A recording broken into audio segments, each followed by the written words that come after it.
Hello everyone, আশা করি আপনারা সকলে ভালো আছেন। আপনারা যারা নেতাজি সুভাষ ওপেন ইউনিভার্সিটিতে ইউজি কোর্সে মূলত ফার্স্ট ইয়ারে অ্যাকাউন্টেন্সি বা কমার্সে অনার্স নিয়ে ভর্তি হয়েছেন, আজকের ক্লাসটা আপনাদের জন্য। আজকে আমাদের সঙ্গে এই সাবজেক্টের অভিজ্ঞ স্যার রয়েছেন। উনি আপনাদের কাছে এই সাবজেক্টটা সহজ ভাষায় বুঝিয়ে দেওয়ার চেষ্টা করবেন।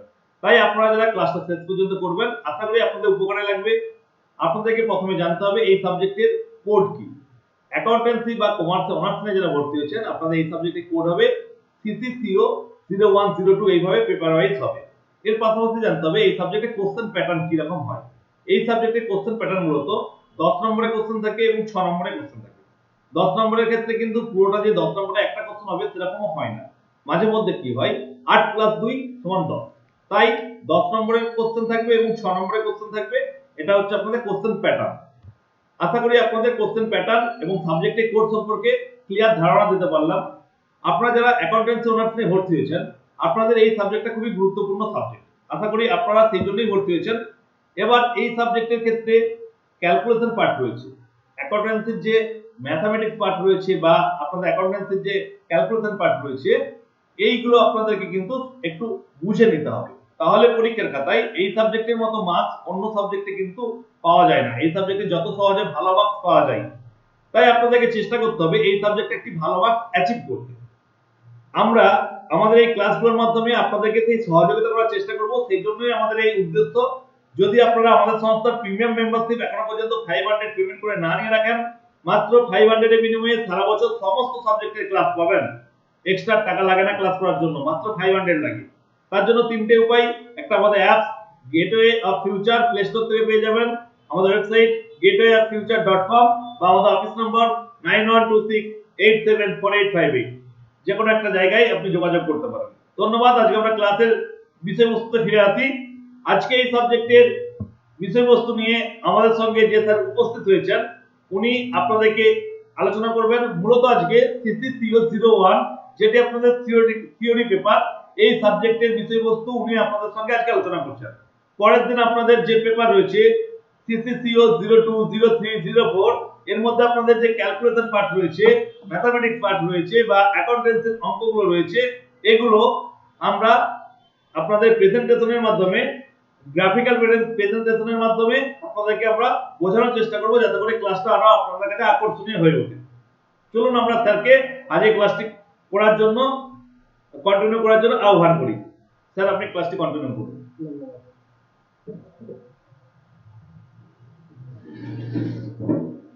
হ্যালো এভরিওয়ান, স্যার অলরেডি আমার ইন্ট্রোডাকশন দিয়ে দিয়েছে, তাই আমি একদম ডাইরেক্ট তোমাদের ক্লাসে চলে যাচ্ছি। তো আমি প্রতিটি চ্যাপ্টার ধরে পড়াবো এবং প্রতিটি চ্যাপ্টার কোশ্চেন অ্যান্সার এবং কীভাবে পড়তে হবে আমি ডিসকাস করে দেবো। তাহলেই আশা করি তোমাদের কমপ্লিট হয়ে যাবে। আমরা যে প্রথম চ্যাপ্টার পড়বো, হোয়াট ইজ অ্যাকাউন্টিং। তাহলে অ্যাকাউন্টিংটা কী জিনিস? অ্যাকাউন্টিংটা বুঝতে হলে আমাদের প্রথমেই জানতে হবে অ্যাকাউন্টেন্সি কী। কারণ অ্যাকাউন্টিং হচ্ছে অ্যাকাউন্টেন্সির পার্ট বা হিসাব শাস্ত্রের পার্ট। অ্যাকাউন্টেন্সি দুটো জিনিস নিয়ে গঠিত মূলত। এক হচ্ছে অ্যাকাউন্টিং, দুই হচ্ছে বুক কিপিং। বুক কিপিং কি করে, যে প্রতিদিন যে ট্রানজাকশনগুলো হচ্ছে সেটা রেকর্ড করে খালি, মানে ক্লারিক্যাল কাজ। অ্যাকাউন্টিং হচ্ছে নেক্সট স্টেপ বা পরের ধাপ। এ কি করে, যে রেকর্ডের যে ট্রানজাকশনগুলো হচ্ছে সেইগুলো তোমার আরো মানে ডাটাটাকে অ্যানালাইজ করে দেখে, দেখে নিজে কিছুটা রাখে রাখে মানে যেটা দরকার কোম্পানির প্রফিট অ্যান্ড লস বার করার জন্য, যেগুলো দরকার মানে ফাইন্যান্সিয়াল ট্রানজাকশন তো অলরেডি রেকর্ড করে বুক কিপিং, তাছাড়া তো কোনো ট্রানজাকশন রেকর্ড করবে না। শুধুমাত্র ফাইন্যান্সিয়াল ট্রানজাকশন রেকর্ড করে বুক কিপিং পাঠিয়ে দেয় অ্যাকাউন্টেন্টের কাছে বা অ্যাকাউন্টিং। এখান থেকে শুরু হয় অ্যাকাউন্টিং। অ্যাকাউন্টিং শুরু হওয়ার পর সেই ডাটাগুলো থেকে প্রফিট অ্যান্ড লস বার করার জন্য বা প্রতিষ্ঠানের অ্যাসেট বা লাইবিলিটি কি বার করে এটি পাঠিয়ে দেয় ম্যানেজমেন্টের হাতে বা পরবর্তী ধাপে। ম্যানেজমেন্ট এটাকে কি করে, আরো অ্যানালাইজ করে বর্তমান তো দেখেই এবং ভবিষ্যতের ডিসিশন নেয়। এই হচ্ছে বুক কিপিং একটা পার্ট আর অ্যাকাউন্টিং একটা পার্ট। এই দুটো পার্ট মিলে হচ্ছে আমাদের অ্যাকাউন্টেন্সি। তাই ফার্স্ট আমরা জানবো বুক কিপিংটা, বলে দিলাম অলরেডি, এবার অ্যাকাউন্টিং। এই দুটো নিয়ে হচ্ছে অ্যাকাউন্টেন্সি। এরপরে আমরা জানবো ইউজার কারা, অ্যাকাউন্টিং এর ব্যবহার কারা করবে। এক্সটার্নালও করতে পারে, ইন্টারনালও তো করবেই, কারণ তাদের তো প্রফিট বার করতেই হবে, অলরেডি অ্যাসেট লাইবিলিটি জানতেই হবে, তাই ইন্টারনালটা তো দরকার আছে। এবং এই কোম্পানির সাথে শুধু তো ধরো ইন্টারনাল এক্সটার্নাল জড়িত না, আরো অনেকে জড়িত। গভর্নমেন্ট আছে, কোম্পানি যারা ইনভেস্ট করছে তারা আছে, ব্যাংক লোন দিচ্ছে তারা আছে, প্রত্যেকজন আছে। গভর্নমেন্টের স্বার্থ কি, তারা দেখছে যে ট্যাক্স ফাঁকি দিচ্ছে কিনা। ব্যাংকের কি স্বার্থ, তারা যখন লোন প্রোভাইড করবে কোম্পানির সম্বন্ধে সব রকম ডাটা যেন ঠিক থাকে। তো কোম্পানি কারচুপি করে লোন দিচ্ছে কিনা, তাই ব্যাংকেরও দরকার, আর প্রতিষ্ঠানের নিজের তো দরকার আছেই। ঠিক আছে, পরে করবো 2 নম্বরে চলে যাব। প্রথম চ্যাপ্টারই তোমার বেস অফ অ্যাকাউন্টিং, মানে ভিত্তি কি। অ্যাকাউন্টিং দুটো ভিত্তিতে হয়, এক হচ্ছে তোমার ক্যাশ বেসিস বা নগদ ভিত্তিতে, আর এক হচ্ছে অ্যাক্রুয়াল বেসিস, ইংলিশে অ্যাক্রুয়াল বেসিস বলা হয়। এবার ক্যাশ বেসিসই বা কি, অ্যাক্রুয়াল বেসিস হবে কি। ক্যাশ বেসিস মানে ক্যাশে যেগুলো হয়, ক্যাশের মাধ্যমে ট্রানজাকশন গুলো যেগুলো বছরের মধ্যে হয়, শুধুমাত্র ইনফ্লো আউটফ্লো, মানে ক্যাশের আগমন বা ক্যাশের বেরিয়ে যাওয়া, এগুলোকে বলি ক্যাশ বেসিস। তাহলে অ্যাক্রুয়ালটা কি, অ্যাক্রুয়াল হচ্ছে সেই জিনিসটা যে ধরো এই বছর কোনো যেই টাকাটা আমরা পাবো, মানে মাল বিক্রি করছি, ধারে বিক্রি করেছি আমাদের এই যে মানে বছরের মধ্যে, মানে ধরো শুরু হচ্ছে জানুয়ারি থেকে, শেষ হচ্ছে তোমার 31 ডিসেম্বর, মানে একটা বছর।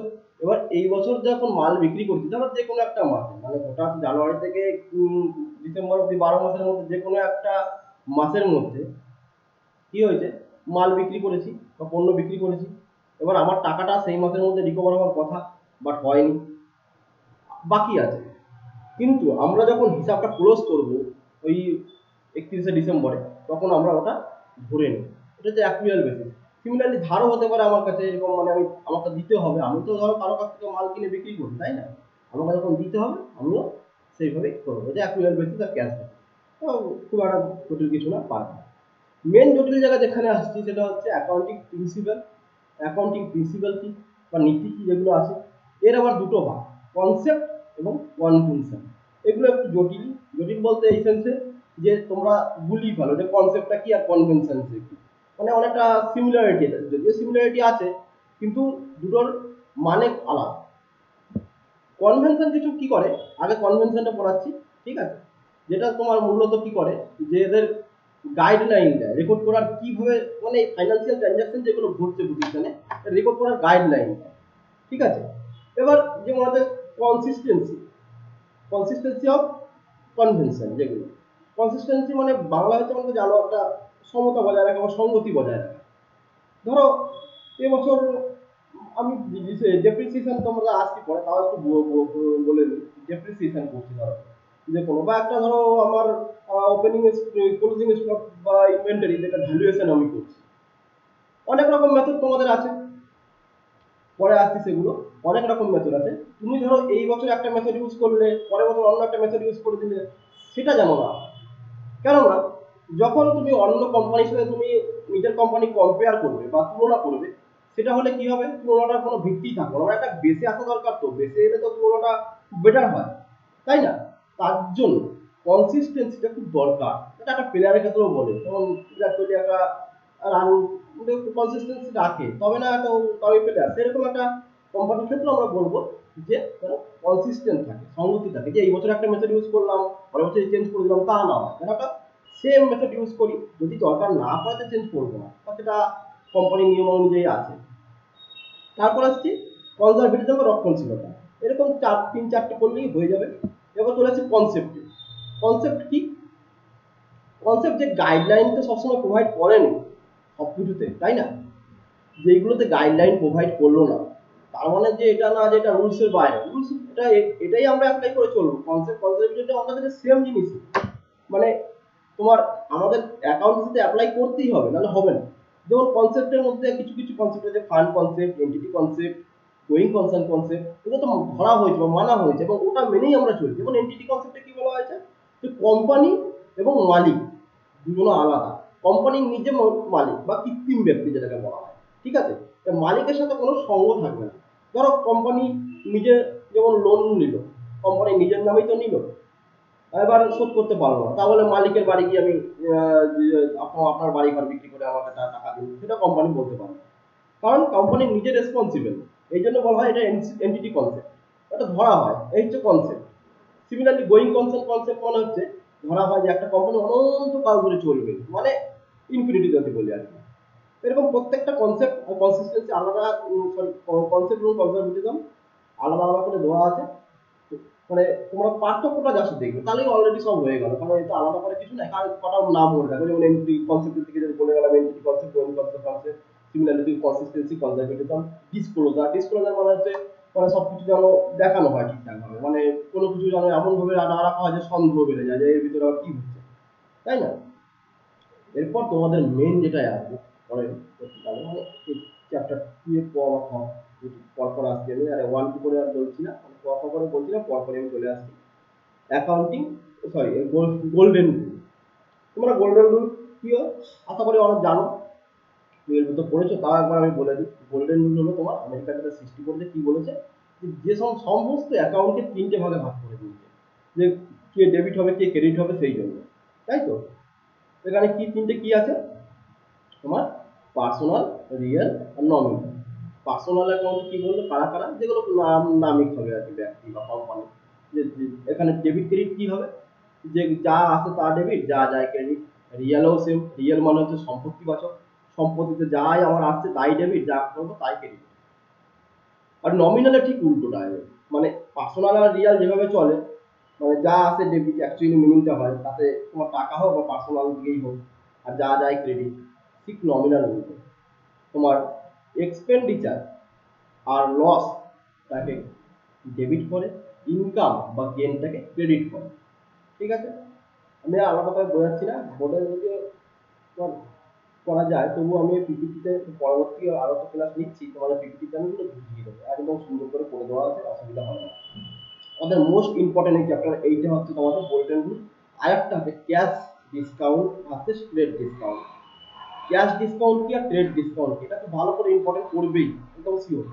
ক্যাশ ডিসকাউন্টটা হচ্ছে তোমার যে ধরো কোনো দোকানে মাল কিনতে গেলে সঙ্গে সঙ্গে টাকা দিয়ে দিবে, একটা দোকানদার খুশি হয়ে কিছু টাকা ছাড় দিবে, এটা হচ্ছে ক্যাশ ডিসকাউন্ট।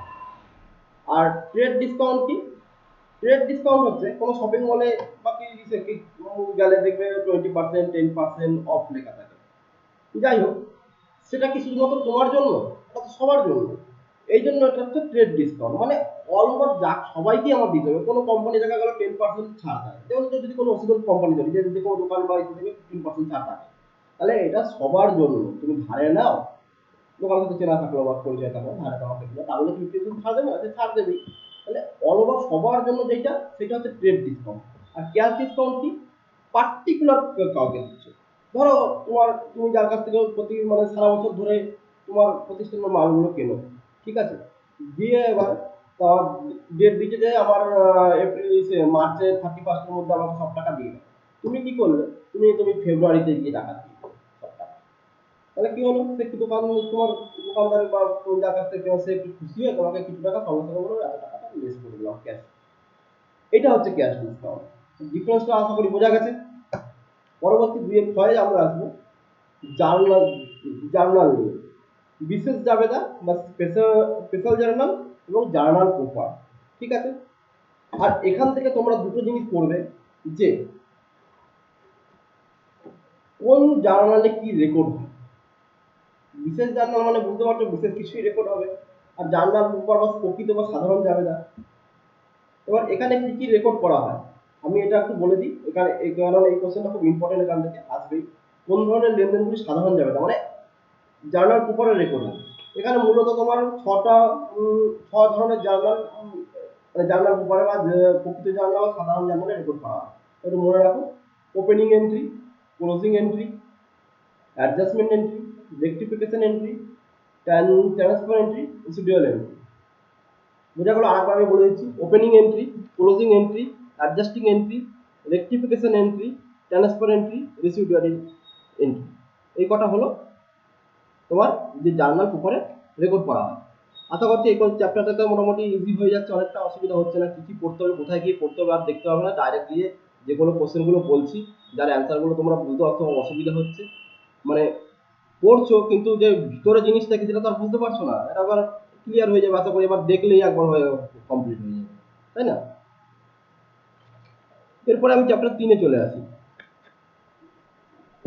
এখানে বলছে ক্যাপিটাল আর রেভিনিউ, মানে মূলধন জাতীয় আর মুনাফা জাতীয়। এটা হচ্ছে ব্যয় চ্যাপ্টার, মানে মূলধন জাতীয় ব্যয় আর মুনাফা জাতীয় ব্যয়। যাই হোক, আমি ইন জেনারেল বলে দিই, তোমরা সবেতেই এটাই অ্যাপ্লাই করবে। মানে মূলধন জাতীয় আয় যদি বলে, মূলধন জাতীয় ব্যয় মানে আয় বা ব্যয়, আর মুনাফা জাতীয় আয় বা ব্যয় কি, এটা যদিও ব্যয় নিয়েই বলেছে, তবুও আমি ইন জেনারেল বলে দিলে তোমাদের মূলধন মুনাফা জাতীয় জিনিসটা ক্লিয়ার হয়ে যাবে, তাহলে সব ক্ষেত্রে এটা অ্যাপ্লাই করে দিবে। তাহলে আলাদা করে আর মুনাফা জাতীয় আয়, মূলধন জাতীয় আয় নিয়ে ভাবতে হবে না, এই ব্যয় চ্যাপ্টারটা করলে ওইগুলো ক্লিয়ার হয়ে যাবে। মূলধন জাতীয় মানে কি? মূলধন মানে বুঝতে পারছো, যেটা প্রথমে ব্যবসায় নিয়ে নামে বা ক্যাপিটাল, তাই না? এবার এই টাকাটা হচ্ছে হিউজ পরিমাণ টাকা, যেটা সেটা হচ্ছে তোমার মূলধন জাতীয়। হিউজ পরিমাণ টাকা বলতে মানে টাকার অঙ্কটা বেশি হবে। আর কেন সেটা?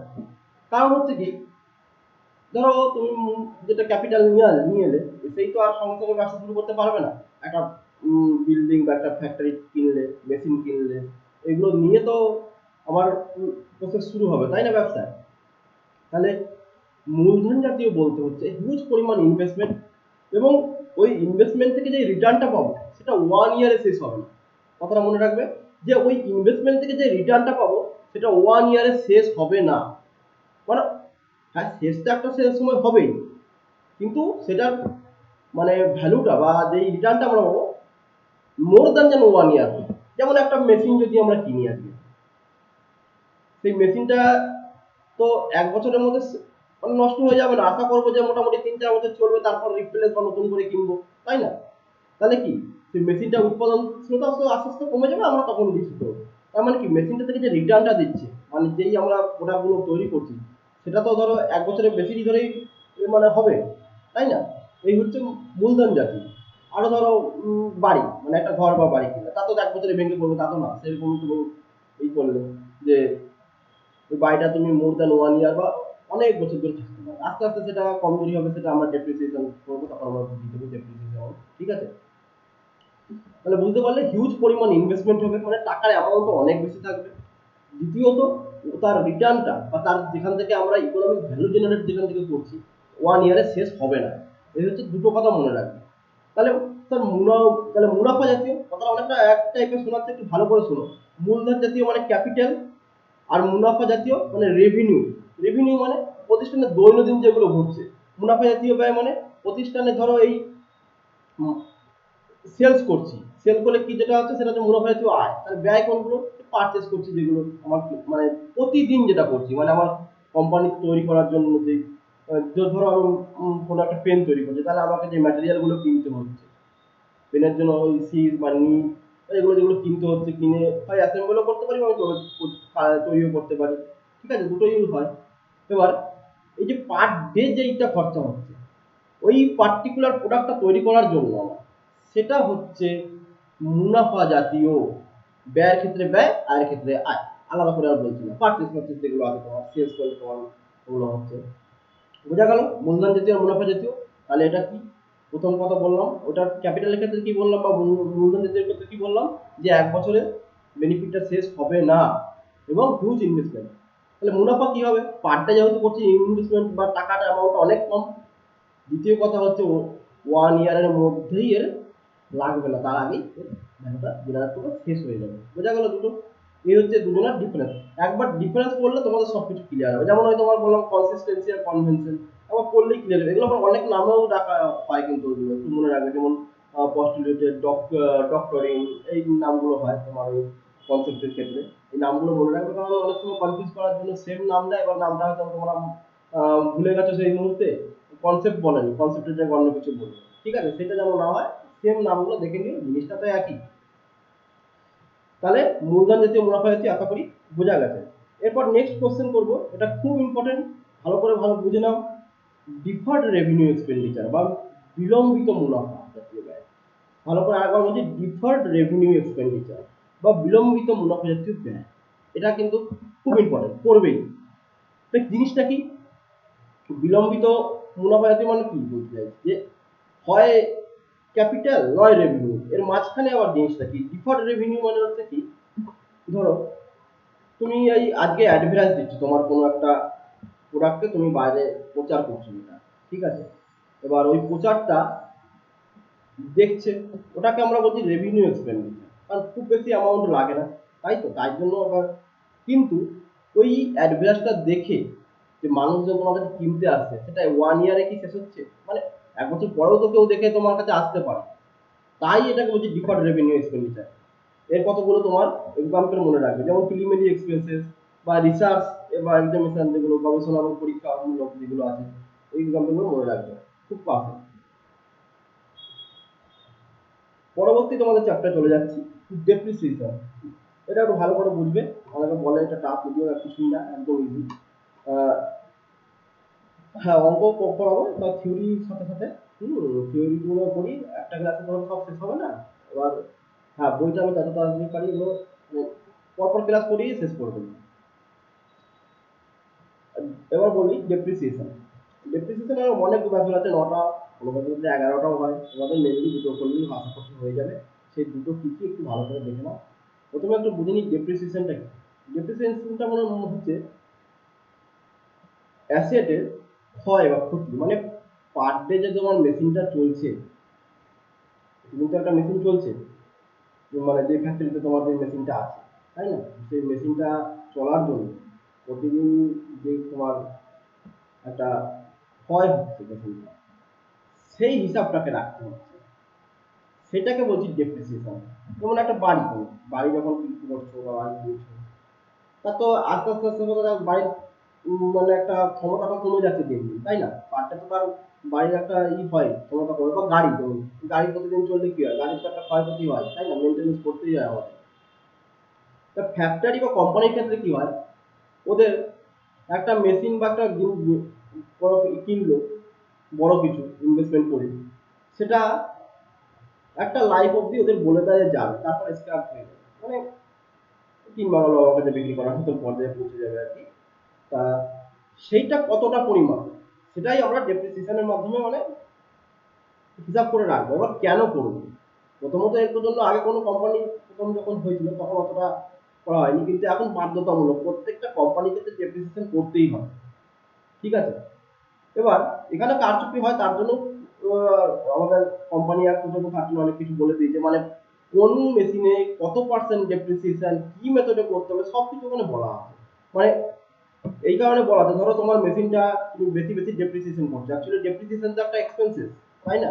আর আমরা একটা পিএল এ চার্জ করি, প্রফিট এন্ড লসের এগেইনস্টে চার্জ করি, প্রভিশন অ্যাকচুয়ালি তোমার। তাহলে পিএল এ যখন চার্জ করি, প্রফিটটাকে তো কমিয়ে দেয়। এবার তুমি যদি বেশি বেশি করে চার্জ করো, প্রফিটটা তো আরো বেশি বেশি করে কমে যাবে। প্রফিট কম হলে কি হবে, তোমার ইনকাম কম হবে, ইনকাম কম হলে তুমি ইনকাম ট্যাক্স কম দেবে। এই তো, এই ঝামেলাটা যাতে না হয়, তাই আমাদের কোম্পানি একটা প্রতিটা ইউনিটে বেঁধে দিয়েছে যে এই মেশিনের এই ডেপ্রিসিয়েশন, মানে একটা মোটামুটি মোরাললেস, যেটা ওর কাছাকাছি থাকলে নিয়ারেস্ট হলে অসুবিধা হবে না, এই ডেপ্রিসিয়েশনের রেটগুলো বাদ করে দেওয়া আছে। এবার ডেপ্রিসিয়েশন করে মানে তোমার যে মেশিনারি আছে তার অ্যাকচুয়ালি যদি বলি ডেপ্রিসিয়েশনের মানে পার্সেন্টেজ মানলে কি পুরোপুরি হয়, কোনোদিনই সম্ভব না। কারণ কোনো গাড়ি কতটা ক্ষয় হচ্ছে, কোনো বাড়ির কতটা ক্ষয় হচ্ছে, কোনো ফ্যাক্টরি কতটা ক্ষয় হচ্ছে, কোনোদিনই আমরা আপাতত চোখে দেখতে পাই না। কিন্তু করবো কেন, কারণ কোনো একটা সুবিধাও আছে। সুবিধা কি, ধরো আজকে তুমি একটা মেশিন কিনলে পরবর্তী 5 বছর সেই মেশিনটা যাবে। আমি ধরলাম 5 লাখ টাকা দিয়ে তুমি মেশিনটা কিনলে, ঠিক আছে? এবার 5 বছর গেল, আমি পার বছর যদি 1 লাখ টাকা করে ওই ডেপ্রিসিয়েশনের নামে আমি একটা ডেপ্রিসিয়েশন ফান্ড বলে সেভিংস রাখি, তাহলে 5 বছর শেষে যখন মেশিনটা আমার পুরোপুরি ইউজলেস হয়ে যাবে, মানে ব্যবহার করা অযোগ্য হয়ে যাবে, তখন কি করব, ওই সিমিলারলি মেশিন বা একটু আপডেটেড মেশিন কিনতে গেলে দেখা গেল 7-8 লাখ টাকা লাগবে। তাহলে হট করে তোমার পকেট থেকে 7-8 লাখ টাকা তখন বার করতে হবে তোমার কোম্পানিকে। তার চেয়ে ভালো এই যে প্রতি বছর ডেপ্রিসিয়েশন করে করে তুমি যে ফান্ডটা জমা রাখলে 5 লাখ টাকা, তাই তো, তার সাথে আর 2-3 লাখ টাকা অ্যাড করলে তোমার নতুন মেশিন হয়ে যাবে। বুঝা গেল? ডেপ্রিসিয়েশন করতে হবে কারণ এটাও বলে দিলাম, এবং এর মানে বেনিফিট গুলো কি, অ্যাডভান্টেজেস গুলো কি, এটাও আমরা বলে দিলাম।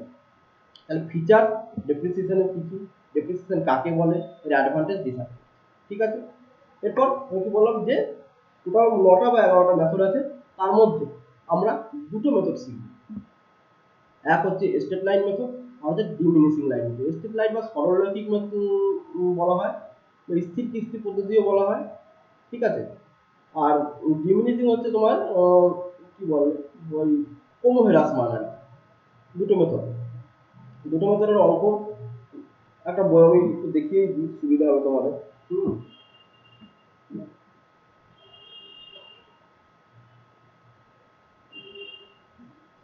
ধরো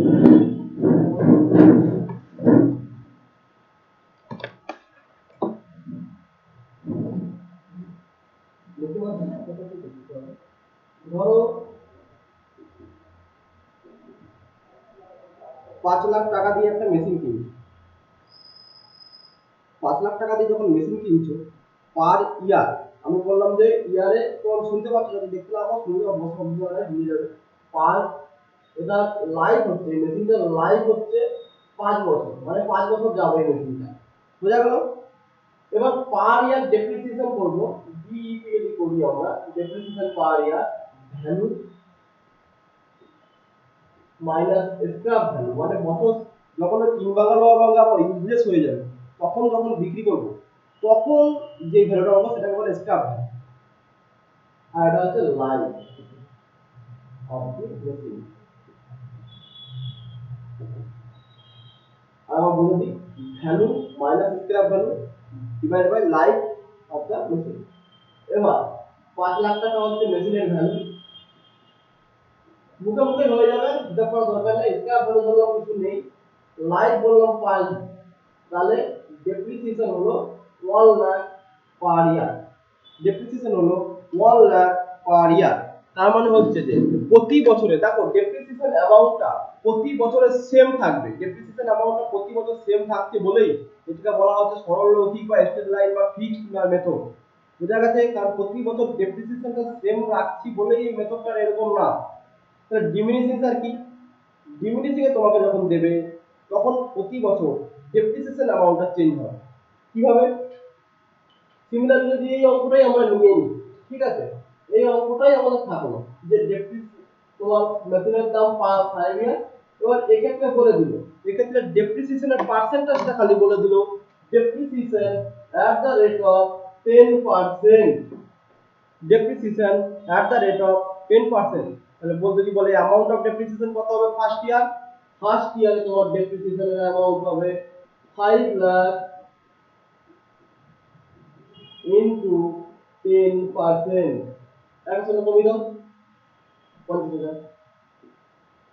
তাহলে সেকেন্ড ইয়ারের শুরুতে মেশিনটার ভ্যালু কত দাঁড়াচ্ছে? ফার্স্ট ইয়ারের শেষে মেশিনটা যখন 50,000 টাকা ভ্যালু কমে গিয়ে সেকেন্ড ইয়ারের শেষে তাহলে ভ্যালুটা দাঁড়াচ্ছে 5 লাখ মাইনাস 50,000। দেখতে না পেলেও তোমাদের অসুবিধা নাই, কারণ তোমরা শুনতে পাচ্ছ ভালো করে। 4.5 লাখ টাকা দাঁড়াচ্ছে মেশিনটার সেকেন্ড ইয়ারের ভ্যালু প্রথম দিন। তাহলে at the end of the second year এর ডেপ্রিসিয়েশন কি? depreciation at the rate of 10% on কার উপরে হবে? এই 4.5 লাখ টাকার উপরে হবে। 4,50,000 into 10%, তাহলে 45,000 হয়ে যাচ্ছে। আগের ডেপ্রিসিয়েশনটা তোমরা কি দেখলে যে প্রতি বছর ডেপ্রিসিয়েশনের অ্যামাউন্ট সমান হচ্ছে, প্রতি বছর ডেপ্রিসিয়েশনের অ্যামাউন্টটা সমান হচ্ছে। এখানে কি হচ্ছে দেখো, ফার্স্ট ইয়ার হলো তোমার 50,000, সেকেন্ড ইয়ার হলো 45,000। 50,000 থেকে 45,000 মানে কমে আসছে, তাই একে বলে ডিমিনিশিং বা রিডিউসিং বা কমো হ্রাসমান পদ্ধতি। তাহলে আশা করছি দুটো মেথড বোঝা গেছে। অঙ্ক যখন হবে তখন অঙ্ক তো তোমাদের এগুলোই করতে হবে। এই ডেপ্রিসিয়েশন অ্যামাউন্টটা খালি পিএল এ চার্জ করবে, আর কিছু নেই। আর মেশিনের ভ্যালু পার ডে কমানো হবে। আমরা ওখানে করব শুধুমাত্র মেশিনারি অ্যাকাউন্ট, মেশিনারি অ্যাকাউন্টই আছে, মেশিনারি অ্যাকাউন্ট করব। এইটা যদি আমি পোস্টিং করে দিই তাহলে সবচেয়ে সুবিধা হবে, একটা দিন আমার হয়ে যাবে, আর সুবিধা না। মেশিনারি অ্যাকাউন্টে করে দেখি, মেশিনারি অ্যাকাউন্ট এল ফর্মে আমরা 1050 ফর্মে জেনে নিই আমরা মেশিনারি অ্যাকাউন্ট। যখন মেশিনটা কিনবো ধরলাম 1 জানুয়ারি 2023 তে মেশিনটা কিনে থাকি, তাহলে এখানে এন্ট্রি হবে টু ব্যাংক 5 লাখ। আর যদি ধরি যে 31 ডিসেম্বর এভরি ইয়ার 31 ডিসেম্বর যদি শেষ হয় 31/12/23, তাহলে এখানে বাই ডেপ্রিসিয়েশন, প্রথমটা আমরা স্টেপ লাইনেই করছি, বাই ডেপ্রিসিয়েশন বলে 50,000। তাহলে ব্যালেন্স থেকে গেল বাই ব্যালেন্স সিবি মানে ক্লোজিং ব্যালেন্স 4,50,000।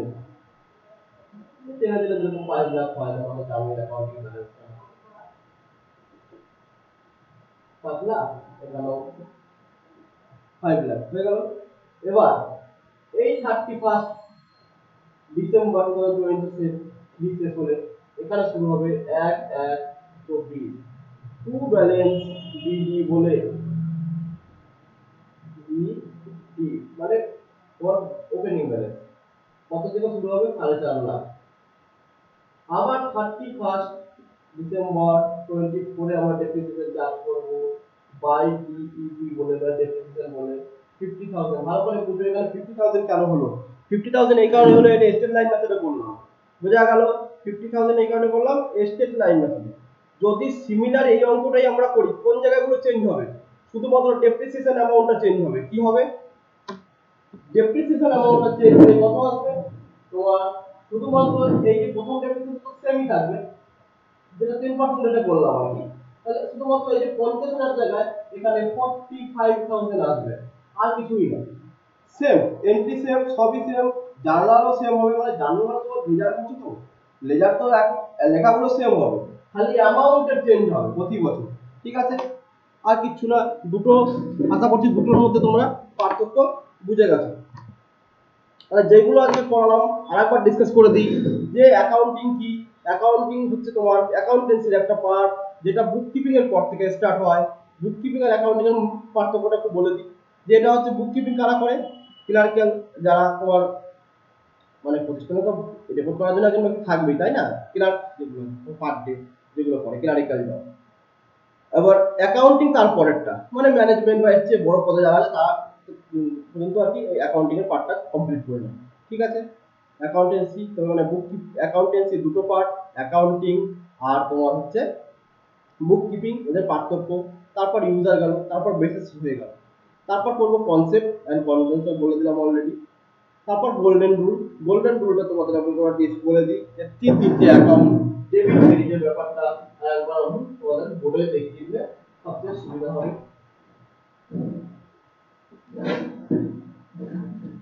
কি বললাম? তিনটে: personal, real, nominal. Personal account, personal account, personal account হচ্ছে debit credit. Similarly real, debit credit. Similarly nominal, debit credit. Personal debit সেগুলোই হবে যেগুলো আসবে, which comes in, আর ক্রেডিট যেগুলো চলে যাবে, which goes out। রিয়েল কি বললাম? সম্পত্তিবাচক, যত কিছু ক্যাশ, ব্যাংক যা আছে সম্পত্তি, তোমার বাড়ি ঘর সব কিছু, যেগুলো তোমার কাছে আসবে ডেবিট, যেগুলো চলে যাবে ক্রেডিট। নমিনাল ঠিক উল্টো, এই দুজনা যেই পথে চলে নমিনাল ঠিক উল্টো পথে চলে। আগেই বললাম নমিনাল কি চলবে? যে যেগুলো চলে যাবে মানে এক্সপেন্ডিচার বা লস, এটা হবে ডেবিট। ইনকাম বা গেইন, এটা হবে ক্রেডিট। বুঝা গেছে? জানালে তো অবশ্যই অনেক বুঝতে পারবে এগুলো আপনি। তারপর বললাম ক্যাশ ডিসকাউন্ট এবং ট্রেড ডিসকাউন্ট। তাহলে তোমাদের 2 নম্বর 1 নম্বর এগুলো হয়ে গেল। তারপর আমরা চলে গেছিলাম 2 নম্বর জুনের হয়, সেখানে আমরা বলেছি বেসিক জার্নাল আর জার্নাল পেপার এবং কিভাবে সেগুলো রেকর্ড হয় এবং কোনগুলো রেকর্ড হয়। তারপরে 3 নম্বরে চলে এলাম তোমার মূলধন জাতীয় এগুলো এবং তার ডেপ্রিসিয়েশন। আজকে আপাতত এই পর্যন্তই করো। নেক্সট ক্লাস আমি শুরু করব। আশা করছি অঙ্কগুলো তোমরা মানে এবার বেশি অঙ্কই আসবে। এই অঙ্ক বলতে নেক্সট চ্যাপ্টারগুলো বেশি অঙ্কই আছে আর কি, সেই জন্যই বলছি। থিওরিটা যতটা পারি আমি এইভাবে করে দেবো, অঙ্কটা আমি নেক্সট গুলোতে পিপিটি করিয়ে করার চেষ্টা করবো, তোমাদের সুবিধা হয়। কারণ এখানে বোর্ডে অতটা বড় বড় যদি অঙ্ক যদি একটা হয়ে যায় তখন অসুবিধা। তার চেয়ে বেস্ট হবে যে পিপিটির মাধ্যমে তোমাদের দেখিয়ে দেওয়া যায়, তোমাদের সুবিধা হয়। অঙ্কগুলো সলিউশন করে আমি অলরেডি ওগুলো করে দেবো এবং তোমাদের নেক্সট থেকে ওগুলো নিয়ে নেবো। আশা করছি সব বুঝতে পেরেছো। কোনো ভয় খাওয়ার দরকার নেই, কোনো টেনশন নেই, একদম ইজি। নিজের মতো করে লিখবে, খালি জিনিসটা বুঝে নাও, কোন জায়গাটা পড়তে হবে এটা বুঝে নাও, আর কি পড়তে হবে এটা বুঝে নাও। আর আশা করি কোনো রকম অসুবিধা তোমাদের হবে না। তো